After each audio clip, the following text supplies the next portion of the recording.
इसने मुझे फोन करके धमकी लगाई थी, शूट मैं कर दूंगा। मैं होटल में थी, फजर के टाइम गाड़ी मेरी पार्किंग में खड़ी हुई, गाड़ी पे फायरिंग की है। वो मुझे वार्न कर रहा है कि मैं तुझे देख लूंगा।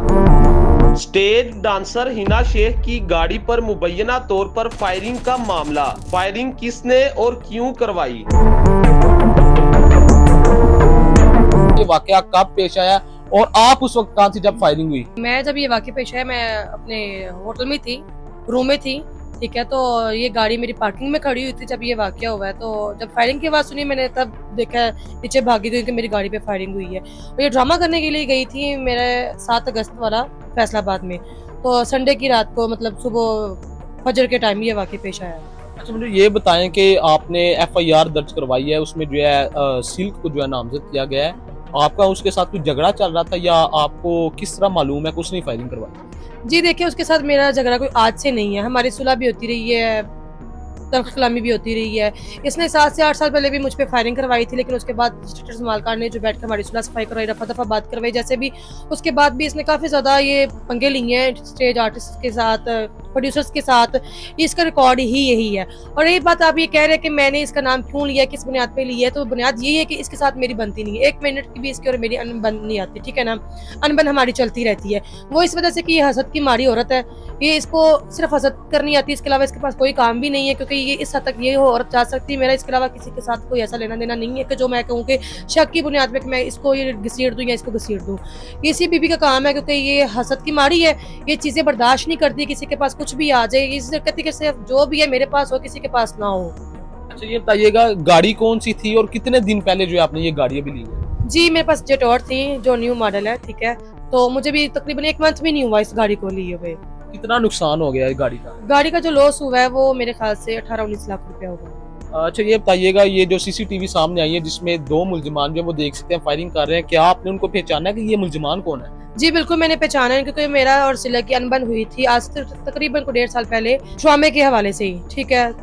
तो इसने मुझे फ़ोन करके धमकी लगाई थी, बजाते खुद इसने मुझे बोला भी था कि फायरिंग का ये शूट वगैरह का तुम्हें कर दूंगा, ये कर दूंगा, वैसे कर दूंगा। तो वो बात हुई थी हमारी सिला के वजह से ना, उस बंदे के साथ हमारा झगड़ा हुआ था। उसी तरह मुझे आती सिला की कहा कि तुमने मेरे बंदे को गाली क्यों निकाली। मैं कहा तेरा बंदा कौन सा, कहते जिसको तुमने गाली गलौज दी है। मैं कहा देखो वो मुझे धमकी लगा रहा है कि तू सिला के नीचे काम क्यों नहीं कर रही। और ये वही लड़का, इस वजह से मैंने इस लड़के को पहचान लिया, क्योंकि मेरी इसके साथ वीडियो कॉल पे बात हुई थी, सिलक ने करवाई थी जब हमारी उस ड्रामे की अनबन के बाद जो हमारी सुलह हुई थी सिलक के साथ। वहां पर सिलक ने इस बंदे को वीडियो कॉल की थी और उसको बकायदा बोला था कि ना मेरी छोटी बहन है, इसका ख्याल रखना तुमने। तो जब मैंने सीसीटीवी फुटेज देखी, उसमें जो लड़का आया है वो साफ नजर आ रहा है कि ये वही लड़का है। अच्छा, ये बताइएगा गाड़ी में खुशकिस्मती से कोई नहीं था, आपके साथ उस वक्त कौन कौन से अफराद थे, फैमिली में से कौन सा तो और उस वक्त जो है होटल में मौजूद थी? जी मैं होटल में मौजूद थी, मेरे पापा थे, मैं थी और मेरा एक कजन है, ठीक है। हम 3 लोग थे। हम अभी मतलब गाड़ी से उतर के ऊपर ही गए हैं, मतलब कुछ टाइम लगा लें बस। मेरी बस बची हुई थी, मैं बच गई। अच्छा, ये बताएं कि उसके बाद आपने फैसलाबाद में फिर ड्रामा जारी रखा या फिर आप जो है, और इसके बाद मुझे ये बताएं कि अभी आपको कोई खौफ ज़हन में आता है या इस तरह का भी कोई खतरात लाहक है उससे? जी बिल्कुल, मैंने ड्रामा मुकम्मल किया था, जुमेरात तक अपना ड्रामा किया, ठीक है। पहली बात। दूसरी बात, अभी देखिए जो है मुझे खतरा है ना, बहुत ज्यादा है, बहुत ज्यादा टेंशन है, दिन रात टेंशन होती है, क्योंकि मुझे अननोन नंबर से कॉल्स आ रही हैं। एक वो पता नहीं कौन गुज्जर है, वो भी फैसलाबाद से है, वो मुझे वार्न कर रहा है, सरेआम वीडियो बनाई है उसने। वो मुझे क्या कह रहा है जी कि मैं तुझे देख लूंगा। ये धमकी है सीधी सीधी। तुझे आखिरी दफा तुझे मैं वार्निंग दे रहा हूँ। क्या मतलब इसके कहने का कि मैं अपना केस वापस नहीं लूंगी, मुझे शूट कर देगा? इसका तो फिर यही मतलब है ना कि एक बंदा मुझे सरेआम धमकी लगा रहा है, उस पर भी कोई नहीं एक्शन लिया जा रहा। सीसीटीवी कहाँ पे है?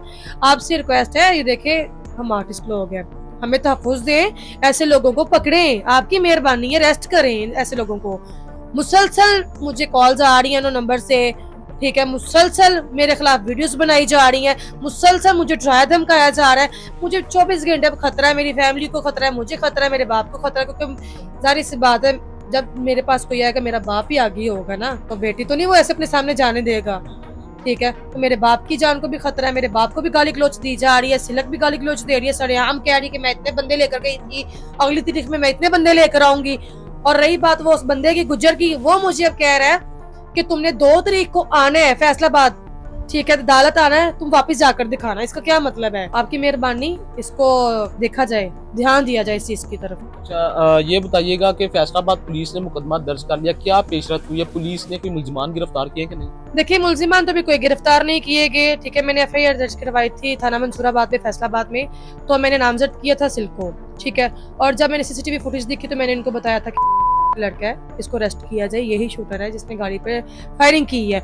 लेकिन खैर इन्होंने उनको अरेस्ट नहीं किया, इनकी लापरवाही की वजह से उनकी दोनों ने अपनी अबूरी जमानत करवाई है। तो अभी केस चल रहा है, अभी ये 2 तारीख की हमारी वहाँ पे है अदालत, इन दोनों ने जाना है, उसने वो भी जाएगी, मैं भी जाऊंगी, तो वहाँ पर जाके जो सूरत हाल होगी वो आप सबके सामने ही होगी। तो क्या पैगाम देंगे या आपका हुकूमत से क्या मुतालबा है कि किस तरह जो है स्टेज एक्टर्स को या डांसर्स को जो है वो सिक्योरिटी फराहम की जाए?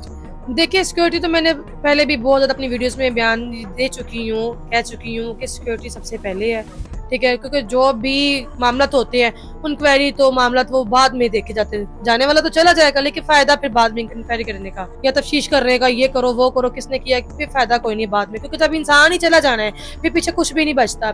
और मेरी CM मरीम नवाज साहबा से यही रिक्वेस्ट है, मैंने पहले भी बोला है, RPO साहब फैसलाबाद और CPO साहब फैसलाबाद की, मैंने उनसे भी रिक्वेस्ट की है कि आपकी मेहरबानी ऐसे लोगों को अरेस्ट किया जाए, ऐसे लोगों को छूट नहीं देनी चाहिए जो आए दिन किसी न किसी पे फायरिंग करते हैं, आए दिन किसी न किसी को नुकसान पहुंचाते हैं, जान के दुश्मन बने होते हैं। हालांकि मरीम नवाज साहबा वो बहुत ज्यादा सपोर्ट करती हैं औरतों को, तो मैं ये कहती हूँ कि मतलब हमारी आए दिन स्टेज आर्टिस्टों के साथ कुछ ना कुछ होता रहता है, तो इस चीज पे क्यों नहीं तवज्जो दी जा रही कि हमारी जान ही इतनी फजूल सी है, या हमारी मतलब कोई जिंदगी को बेमायनी है, कोई मायने नहीं है हमारी जिंदगी का, हमारे पे इतने खर्चात होते हैं, जिम्मेदारियां होती हैं। तो इनसे रिक्वेस्ट है कि आपकी मेहरबानी जरा इन बंदों को पकड़ें। हालांकि सुनने में आया था कि फैसलाबाद से बदमाशी खत्म हो चुकी हुई है, लेकिन ऐसा कुछ भी नहीं है। जगह जगह पे तो फैसलाबाद में बदमाश फिर रहा है, जगह जगह पे तो गुंडागर्दी हो रही है फैसलाबाद में। वो जिसको कोई मुंह लगाने के काबिल नहीं समझता, वो उसने पिस्टल हाथ में पकड़ा हुआ है, तो जी चले जी फायरिंग करने बैठा हुआ है। वो जिसको कुछ भी नहीं समझाता तो वो फायरिंग कर रहा है। तो ऐसे तो नहीं होना चाहिए। आपकी मेहरबानी, आपसे रिक्वेस्ट है, CM मरीम नवाज साहबा आपसे रिक्वेस्ट है, आपकी मेहरबानी है कि इस चीज को गौर से देखा जाए, इन शूटर्स को अरेस्ट किया जाए, इनके जो बेलें वो कैंसिल की जाए। ये कुछ छोटी बात नहीं है जो मेरे साथ हुई है। खुदा ना खास्ता कि गाड़ी में मैं होती तो फिर मेरे ख्याल से 10वां हो रहा होना था, जितने दिन हो गए हैं। अभी तो 40वें की भी उन्होंने तैयारी करनी थी खानदानों ने कि चलो जब 40वां आ रहा है, पीछे से कुछ भी नहीं होना था। क्या होना था, जाने वाला तो चला गया है। तो आपकी मेहरबानी, जब तक हम हैं, हम आपसे रिक्वेस्ट कर रहे हैं, तो हमारी रिक्वेस्ट एक्सेप्ट की जाए, हमें तहफ़्फ़ुज़ फराहम किया जाए, हमारी बात सुनी जाए, इन मुजरिमों को पकड़ा जाए, इन शूटर्स को अरेस्ट किया जाए, ऐसी बंदियों को भी अरेस्ट किया जाए जो आए दिन किसी न किसी पे करवाती रहती है। सिलक पे अभी मतलब कुछ मंथ हुए या साल निकाले, इसने जो हमारा प्रोड्यूसर उस पे भी फायरिंग करवाई थी, उसकी टांग पे लगी थी फायर, तो तब भी इसने मुखबरी दी, फायरिंग करवाई। मतलब क्या ये चीजें हैं? एक बंदी से तुम जेलस होती हो, तुम फायरिंग करवाने बैठ जाती हो, एक बंदी तुमसे ऊपर जा रही, तुम फायरिंग करवाने बैठ जाती हो।